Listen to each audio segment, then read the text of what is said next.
Ok, réveillon de Noël, une maison, une grande famille, environ 25 personnes. À l'intérieur c'est vivant, ça bouge, ça se croise, ça se parle en même temps et ça rit trop fort par moments. La cuisine n'arrête jamais, le salon est plein et les enfants refusent d'aller dormir parce qu'ils ont l'impression que le meilleur moment arrive. Et puis à 23h30, on sonne à la porte. Dans ces moments-là, ton cerveau met tout de suite une étiquette rassurante. C'est quelqu'un en retard, c'est un voisin ou c'est le Père Noël pour les petits. Mais cette fois, c'est vraiment le Père Noël. Et ce Père Noël ne vient pas avec une surprise mignonne, il vient pour tuer.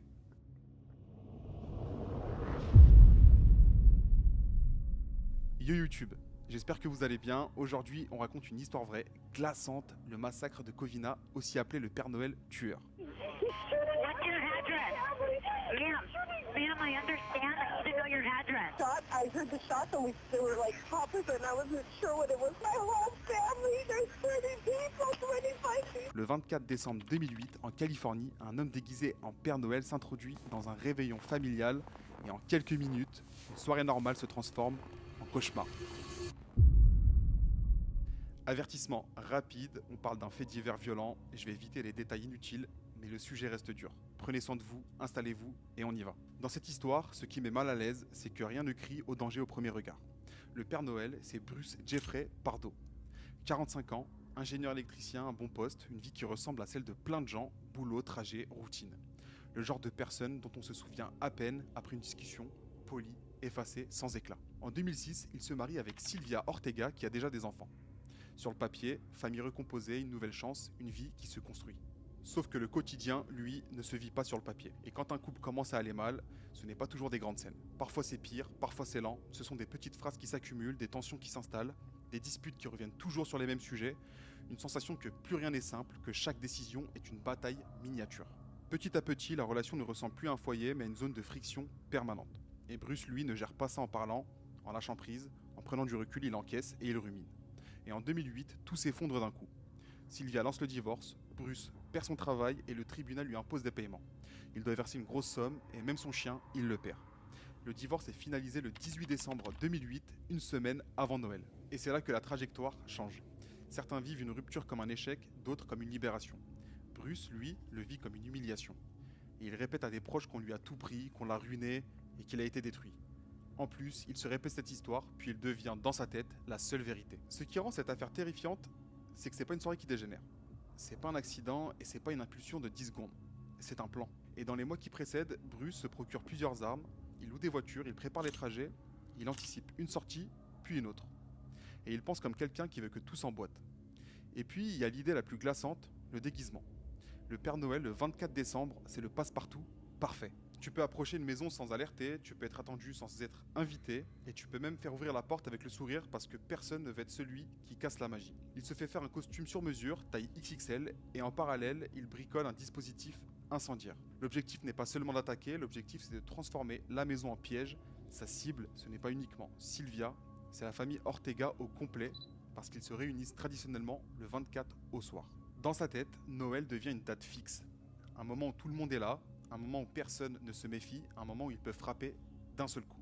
Et pendant que la famille prépare le réveillon, lui prépare une entrée en scène. À l'entrée, il y a un Père Noël, barbe, costume et un gros cadeau dans les mains. Dans un autre monde, c'est un moment de fête, sauf que sous le costume, c'est Bruce. Et en une seconde, l'atmosphère s'effondre. Il sort une arme et tire. La petite est grièvement blessée, mais elle survivra. À l'intérieur, pendant quelques instants, ça ressemble à un bug de réalité. Tu as des gens qui n'ont même pas le temps de comprendre ce qu'ils voient, des adultes qui se figent, d'autres qui reculent, et cette question impossible, mais qu'est-ce qui se passe? Puis tout part en sucette. Bruce avance, toujours déguisé, et tire sur des membres de la famille. Les gens crient, se cachent, tentent de protéger les enfants, cherchent une issue, et essaient de savoir où il est, où aller et quoi faire. Bruce pose ensuite son fameux cadeau. À l'intérieur, un dispositif qui projette un carburant inflammable. Et très vite, le feu prend. La maison devient un endroit où la panique et la fumée se mélangent, où les repères disparaissent et où les décisions se prennent totalement au hasard. Cette nuit-là, entre les tirs et les incendies, 9 personnes meurent, dont Sylvia et plusieurs membres proches de sa famille. D'autres sont gravement blessés, une survivante réussit à s'échapper et à alerter les voisins, puis la police. Et surtout, elle ne décrit pas seulement un Père Noël, elle donne un nom. Bruce Pardo. À partir de là, ce n'est plus seulement une intervention, c'est une chasse à l'homme en pleine nuit de Noël. Un point important. Bruce n'a pas prévu de s'arrêter devant la maison. Il a pensé à l'après. Plusieurs voitures de location, des itinéraires, de l'argent et même un billet d'avion pour le lendemain. De quoi brouiller les pistes et disparaître. Avec l'incendie et le chaos, Bruce est lui-même gravement brûlé. Il souffre, il est ralenti et ce qu'il avait imaginé comme une fuite maîtrisée devient une fuite totalement bancale. Au lieu de se rendre à l'aéroport, il va chez son frère dans une autre ville, son frère n'est pas là. Et dans la nuit, Bruce met fin à ses jours. Quelques heures plus tard, la police le retrouve et dans la foulée, une voiture de location liée à lui est aussi repérée, avec des éléments suffisamment inquiétants pour que les démineurs interviennent. Son plan de fuite était là, mais il n'a pas tenu jusqu'au bout. Ce que les médias ont souvent mis en avant, c'est l'image un Père Noël armé. Et c'est vrai que c'est une image qui te reste collée au cerveau, mais ce qui rend Covina vraiment inoubliable, c'est le contraste. Parce que cette affaire ne se passe pas dans un décor de film noir, elle se passe dans le décor le plus banal, le plus rassurant. Une réunion de famille, un salon, une soirée où tu baisses la garde. C'est une violence qui n'arrive pas à côté de la fête, elle arrive dedans. Et surtout, elle arrive à un moment où tout le monde est dans le même état d'esprit. Celui où tu n'imagines pas le danger, celui où tu n'es pas prêt, et celui où la porte qui sonne n'est pas une menace. C'est aussi pour ça que l'histoire revient si souvent à l'approche de Noël, parce qu'elle abîme un symbole. Le costume, normalement, c'est l'annonce d'un truc positif, là il devient l'inverse total. Et même quand tu connais les faits, ton cerveau continue de bloquer sur la même idée, mais comment une soirée aussi normale peut basculer aussi vite? Après le massacre, Covina est en état de choc. La maison est détruite et le quartier se retrouve face à un vide impossible à comprendre. La veille, c'était une soirée de fête. Quelques heures plus tard, c'est un lieu de crime. Un mémorial improvisé apparaît, bougies, fleurs, peluches. Des gens viennent se recueillir, même sans connaître personnellement la famille.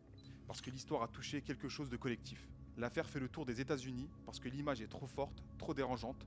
Noël, une famille et un Père Noël qui apporte la mort. Et ce genre de récit, forcément, marque longtemps. Voilà pour l'histoire vraie du massacre de Covina et de ce Père Noël qui n'était pas là pour faire rire qui que ce soit. C'était une de ces affaires où même quand tu refermes le dossier, même quand tu connais la fin, il reste une sensation étrange, comme si le décor et les actes ne pouvaient pas appartenir au même monde. Si vous voulez, je peux continuer sur cette vibe avec d'autres histoires vraies. Et voilà, c'est déjà la fin. Si la vidéo vous a plu, pensez à liker, à vous abonner, à activer la cloche. Ça aide énormément à la chaîne, vous imaginez pas comment. Prenez soin de vous, on se retrouve très vite. C'était Zach, ciao.